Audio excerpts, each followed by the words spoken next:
Join us now in Europe. We're cheering this great interview we're about to do. That's right. Yeah, exactly. With Ted Pick, with his insights on global markets, M&A pipeline, China, this company's investment strategies for the year ahead. Ted Pick, Chairman and CEO of Morgan Stanley, and it's good to see. I heard from your predecessor, because I guess I said some nice stuff about it. But the stock, beautiful. What's happening, Ted? I mean, he set it up. You're continuing the very good results that from one of the preeminent investment banks. Obviously, appreciate that. We're working hard. We're working hard. The environment's good. The environment is excellent.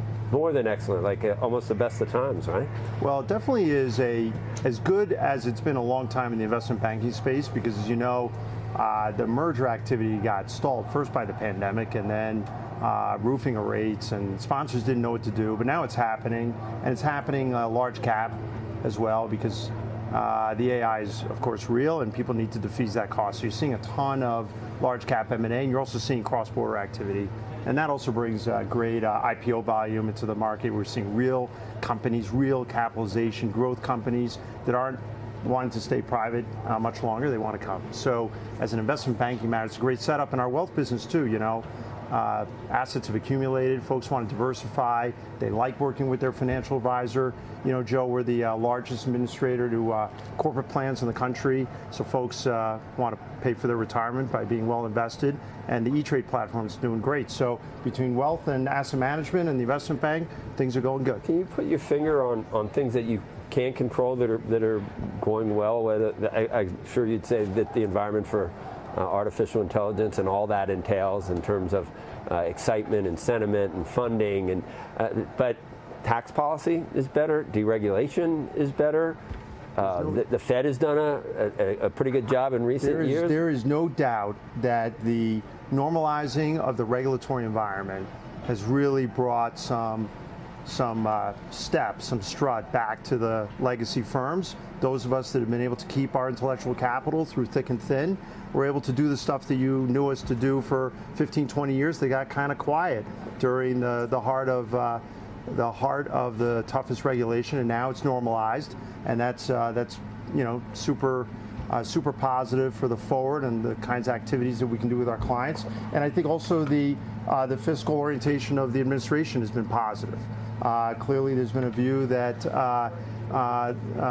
U.S. companies can power forward, and we haven't really seen the benefits yet of the bill, but that's going to come through. So I think when you think about the corporate health of large cap companies, excellent. You think about the high-end consumer health, excellent. You think about earnings growth, you guys talk about this every day.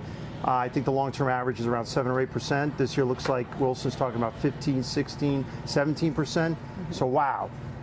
Fiscal help, strong consumer, strong corporate, feels like a pretty good setup, and the Fed's eased 3 times. They got more work to do, and we've seen inflation coming in. So put that all together, yes, asset prices are high, and yes, there's a lot of global political swirl, but overall, the lights are pretty green. I am going to take that back. I hear cowbell over there now. I think that signals protest. I think this is a protest. I think these are protesters. By the way, there was a big protest that took place last night. In Zurich, there was a huge one. There's also, as we talked about, this No Kings, which is still up there in sort of giant, almost Hollywood-like letters. But guys, I want to make sure that there's clarity. They're not protesting this interview. No. I have not heard Ted President's arrival, which is expected quite shortly. No one is.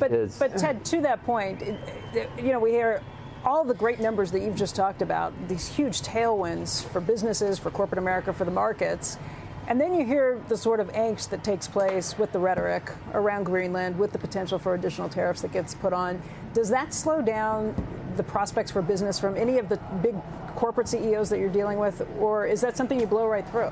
You know, Becky, I think it's actually, it works the other way, which is corporate actors need to do stuff. And they sat on their hands. The pandemic, you know, stopped everything. And there's going to be, you know, kind of the arc of history is continuing, right?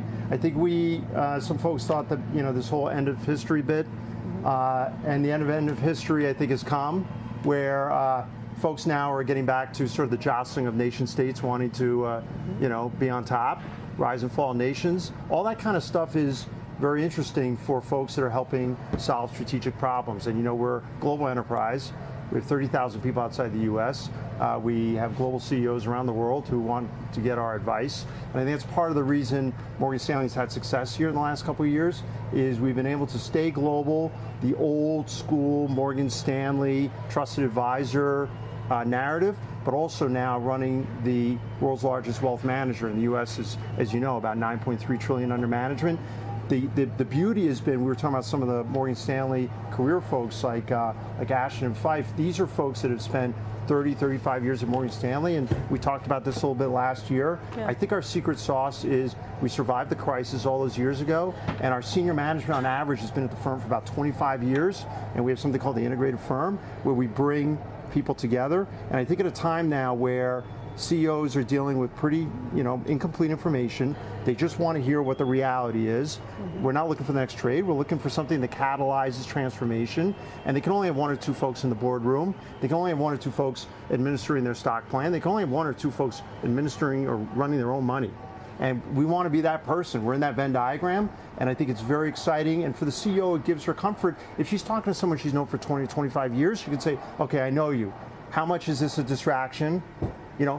This may feel like a distraction, but guys, a year ago, the 10-year was, in the 460 area. Right. And that was at 435. Yeah. And, earnings were lower, and GDP was lower, and inflation was higher. So, yes, there's that, and that has to be taken into account because it's sort of exogenous, arc of history stuff. But there's also just kind of the powering forward of growth, and that is good for us. We write tickets when there's GDP growth. Right. I was just sitting here just thinking about when we've talked about AI and the market cap creation from companies that didn't exist 2 or 3 years ago. And it's not a zero-sum game, but wealth creation is hard to even figure out how this happens. Is it not? We're talking about trillions of dollars. And then you worry about whether it's circular and we're double counting it and it's coming from here and they're counting it here or there. But there's something happening. Totally agree with you. And our memory, our collective memory is, what did we really know about the internet when Andreessen took Netscape public, which we did all those years ago? And the answer is we knew something big was going to happen. We just didn't know what it was. I think what we're seeing, though, through our own work, with each passing quarter, this has gone from something that is an efficiency play to an effectiveness play. We are becoming more productive, right, by definition, and that's incredibly exciting for our clients, but also for us, because we can start really cutting some of the processes and bringing them together. How do you pick them? Because the truth is Netscape, for example, went by the wayside. You have to be willing to, if you're a kind of an arms merchant in the ecosystem, you have to do a certain amount of spread betting. You have to sort of hope that you are with the 2 or 3 or 4 winners in each of those spaces, all the way up through the cloud. And then as a user, I think you have to think about your use cases, what the inference is, how you're going to protect your data, and you have to actually be willing to do something that we have not wanted to do because of the regulatory wave the last 5-10 years, which is make mistakes. Right. Go down rabbit holes, take some acceptable risk, and then reset, knowing that in the long run, this is going to save a point or two on the cost side running, and the productivity will be at least a point or two running. So that's incredibly exciting. You have to get after it. Each quarter, we're developing new use cases, and we're finding that they have applicability across different parts of the firm and with our clients.